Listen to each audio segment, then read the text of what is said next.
sa mga babae na lang, questions na lang sa lahat ng girls. Anong gagawin nyo kung ang lover nyo, halimbawa lang yung role ni Polo, ay may lover din na katulad ni Rob Gomez na discover nyo? Anong gagawin nyo pagka? Para sa mga babae, sa totoong buhay ito ha. Ikaw, Shaira, pag halimbawa na-discover mo si EA pala may jowa din kasing gwapo ni Rob. Siguro, ano na lang ako, magbibigay na lang ako. Mapaubaya. Kung saan siya magiging masaya, kung hindi siya, kasi parang naniniwala ako, kung may iba yung isang tao, ibig sabihin, hindi siya masaya or kontento sa'yo, diba? So, kung saan siya masaya, susupport ko na lang siya. Gano'n ko siya kamahal, kaya ko siya let go. Basta pag masaya lang siya. Okay. Ikaw naman, Lia. Medyo nakakalit. Siguro same din with Shaira.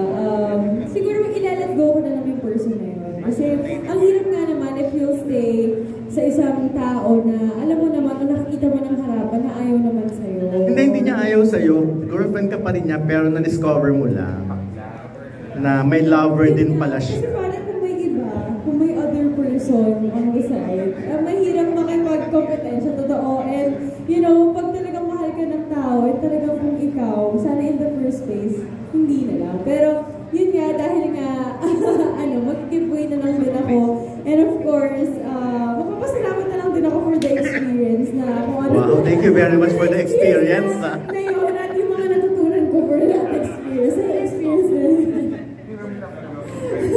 Ayan. Hindi ko alam, na-joke lang. Siguro same with them po talaga. Mag-give way din. Siyempre, siguro sa totoong buhay, ang hirap na nga sa totoong feeling kung talagang malaman mo na ibang girl, di ba? What if more kung ganyan, di ba? So parang, hindi mo na... Hindi, yun nga, alin bang mas mabigat? Yung ang kakompetensya nyo ba ay kapwa babae or lalaki? Mas mabigat?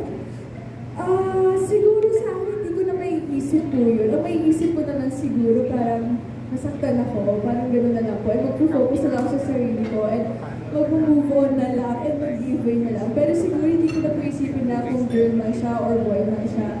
And siguro isipin ko lang, madami pang iba dyan. Charot. Tama naman. Ikaw naman. Ako po, kung malalaman kung may lover ang aking relasyon, masasaktan at magagalit po talaga ako. Okay. So, kung pinag-usapan muna bago may nangyari, paglalaban ko pa. Pero maging male or female man po, I would have to say my goodbyes because of the betrayal and move on. Mag-let go na lang po. Okay. Si Claudine ba pwedeng sumagot nun? Kung halimbawa ang ma-discover mo halimbawa lang naman, ang lover mo ay may lover din na lalaki. Igo-ghost ko. Okay. Oo. Tapos na.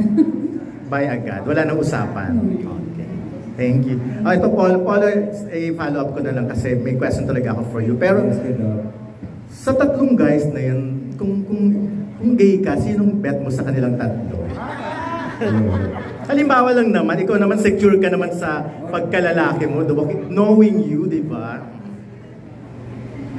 Parang mahirap ang hirap na, iba sila ng kategory. Oo, pero meron siya kasyembreng pinipili talaga. Meron ka talagang type, di ba? Siguro silang tatlo.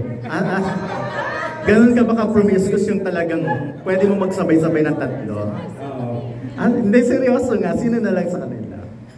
Silang tatlo na, totoo. Ang takaw mo naman, wala ka man lang. Parang nag-enjoy yata siya nung isang araw. Kaya pagka nagharap yung role natin dalawa, magiging lalaki na ako. Thank you. So silang tatlo talaga. Bakit? Ano bang mga katangian ng tatlo na gusto mo? Tigiiso. Yung balahibo ba ni Yasser or yung mga ganon? Si Yasser kasi Middle Eastern yung datingan di ba? Parang Prince of Jaipur. Wow. So, si Gibson naman, syempre parang K-pop. Asian. Tapos si Rob naman parang Alam mo yung dating ni Rob, parang alam mo pagpampira. Yung Diba? yung masarap sa gabi, gano'n. Oo, yung pang Twilight yung mga dating. Okay. May iba talaga eh. Kaya sinipsip niya ako sa ito. Talaga? Oo. Pero kasi sa interview namin kay Rob, medyo parang takot siya, Polo. Parang takot siya. Si Rob, kasi first time niya yata yung ganito, unlike you, na may nagawa ka na rin before, di ba? So, ano bang pwede mong i-advise sa kanya? Actually, nagulat ako kasi hindi siya, magaling siyang artista eh. Hindi ko na-feel sa kanya na parang naiilang siya. Hindi eh, pagdating namin sa set, game na siya agad eh. Game na siya agad. So, he's a very professional. And malayo mararating ko siya. Meron siyang, iba yung passion niya.